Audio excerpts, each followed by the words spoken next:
बघा, यामध्ये आपण जे महत्त्वाची दोन संस्था आहेत, ठीक आहे. एक युनियन पब्लिक सर्व्हिस कमिशन आणि एक महाराष्ट्र पब्लिक सर्व्हिस कमिशन किंवा त्यालाच आपण म्हणू शकतो स्टेट पब्लिक सर्व्हिस कमिशन, ठीक आहे. खूप महत्त्वाचे, यावर नेहमी प्रश्न येत असतो, ठीक आहे.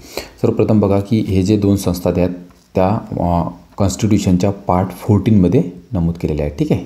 जे काही आपले 22 पार्ट आहेत त्यापैकी 14व्या पार्टमध्ये या दोन संस्था नमूद केल्या आहेत, ठीक आहे. आता त्याचं आर्टिकल बघा, ह्याच्यात दोन्ही आहेत त्या 315 ते 323, ठीक आहे. या दरम्यान यांचा उल्लेख केलेला आहे, ठीक आहे. याचा पण सेम आहे 315 ते 323, ठीक आहे. त्यानंतर यामध्ये दोन्हीमध्ये काय असतं, एक चेअरमॅन आणि बाकी मेंबर असतात, ठीक आहे. लक्षात ठेवा, चेअरमॅन प्लस मेंबर. आता याची जी संख्या आहे, ठीक आहे, चेअरमॅन किती असतील आणि मेंबर, तर हे प्रेसिडेंट डिफाईन करतं. UPSCच्या याच्यामध्ये प्रेसिडेंट डिफाईन करतं, ठीक आहे. आणि महत्त्वाचं म्हणजे इकडे पण स्टेट लेवलला पण इथे किती संख्या असेल ते पण प्रेसिडेंट डिफाईन करतं, ठीक आहे. हे महत्त्वाचं आहे. तर मग कोणाला वाटेल की इथं गव्हर्नर डिफाईन करतात, नाही, तर इथे पण प्रेसिडेंट डिफाईन करतात. स्ट्रेंथ, ठीक आहे, स्ट्रेंथ लक्षात ठेवा. त्याची स्ट्रेंथ किती असेल त्याबद्दल हे म्हटलेलं आहे, ठीक आहे. त्यानंतर मुख्य अजून महत्त्वाचं म्हणजे UPSCमध्ये युजली 9 ते 11 मेंबर असतात, ठीक आहे, इन्क्लुडिंग चेअरमॅन. चेअरमॅनला पकडून 9 ते 11 या दरम्यान त्याची संख्या असते, ठीक आहे. राज्याची ते राज्यादरम्यान बदलत जाते, ज्याद्वारे प्रेसिडेंट सांगेल त्याप्रमाणे, ठीक आहे. तर एक महत्त्वाचं म्हणजे क्वालिफिकेशनबद्दल, ठीक आहे. क्वालिफिकेशनबद्दल काहीही कॉन्स्टिट्यूशनमध्ये रिक्वायरमेंट्स सांगितलेली नाही. फक्त एवढंच म्हटलेलं आहे की जे अर्धे मेंबर असतील, ठीक आहे, जे अर्धे मेंबर असतील त्यांनी कमीत कमी 10 वर्ष, ठीक आहे, कमीत कमी 10 वर्ष अंडर गव्हर्नमेंट सर्व्हिस केलेली असावी, ठीक आहे, अंडर गव्हर्नमेंट सर्व्हिस केलेली असावी, ठीक आहे. आता बघा, यांची जी वयोमर्यादा आहे ती 6 वर्ष किंवा वयाची 65 वर्षापर्यंत ते पदावर राहू शकतात, ठीक आहे.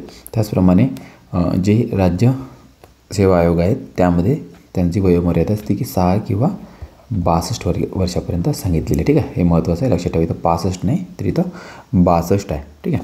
आता यांना जर रिझाईन करायचं असलं तर ते रिझाईन प्रेसिडेंटला करतात, ठीक आहे, रिझाईन प्रेसिडेंटला करतात. आणि यांना जर रिझाईन करायचं असलं तर ते गव्हर्नरलाच, ठीक आहे, ते रिझाईन करायचं असेल तर ते गव्हर्नरला रिझाईन करतात, ठीक आहे. यांचं अपॉइंटमेंट जे आहे ते अपॉइंटमेंट गव्हर्नर करत असतं, ठीक आहे. पण हे यांना काढण्याचा अधिकार, ठीक आहे, रिमूव्ह काढण्याचा अधिकार जो आहे तो फक्त प्रेसिडेंटला असतो, ठीक आहे. हे यामध्ये महत्त्वाचं आहे, ठीक आहे. यांना काढण्याचा अधिकार तो फक्त प्रेसिडेंटला असतो. यांना मिसबिहेव, ठीक आहे, मिसबिहेव करण्याच्या कारणास्तव यांना काढून टाकण्यात येतं, ठीक आहे. तर या केसमध्ये काय असतं की यांना डायरेक्ट काढता येत नाही. तर या केसमध्ये प्रेसिडेंट जे आहे ते, ठीक आहे, प्रेसिडेंट ते केस सुप्रीम कोर्टला रेफर करतात, ठीक आहे. यांना काढण्याच्या या संदर्भामध्ये सुप्रीम कोर्ट काय करतं, एक कमिटी फॉर्म करून त्यांना जी सजा म्हणजे गिल्टी आहे की नाही आहे, ठीक आहे, त्याबद्दल निर्णय देतं. आणि जर सुप्रीम कोर्टाला वाटलं की ते गिल्टी आहेत, ठीक आहे, तर गिल्टी आहेत तर ते प्रेसिडेंटला ॲडवाईस करतात, ठीक आहे. आणि ते ॲडवाईस प्रेसिडेंटवर बाइंड असतं, ठीक आहे. प्रेसिडेंटवर ते ॲडवाईस काय असतं, बाइंडिंग असतं, ठीक आहे. त्यांना ते काढावंच लागतं, ठीक आहे. त्याद्वारे मग मेंबरला किंवा चेअरमॅनला काढलं जातं, ठीक आहे. अशी पद्धत आहे. आणि सेम प्रोसिजर ती आहे ते राज्य सेवा आयोगाला पण आहे, ठीक आहे. सेम प्रोसिजर आहे, लक्षात ठेवा, काढण्याची.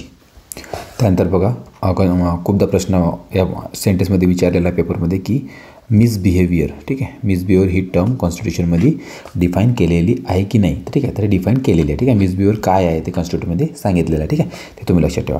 त्यानंतर महत्त्वाचं म्हणजे की एकदा एम्प्लॉयमेंट झाल्यानंतर UPSC मेंबर किंवा चेअरमॅनचं ते पुन्हा रिएम्प्लॉयमेंटसाठी एलिजिबल नसतात, ठीक आहे, not eligible for further employment, ठीक आहे. पण फक्त मेंबर जे आहेत ते चेअरमॅन बनू शकतात, ठीक आहे. ते पण ते 6 वर्ष किंवा 65 वर्ष या अंतर्गत येत असेल तरच, ठीक आहे. म्हणजे 3 वर्ष ते ॲज अ मेंबर म्हणून राहिले असतील तर ते फक्त 3 वर्ष म्हणून चेअरमॅन राहू शकतात, ठीक आहे.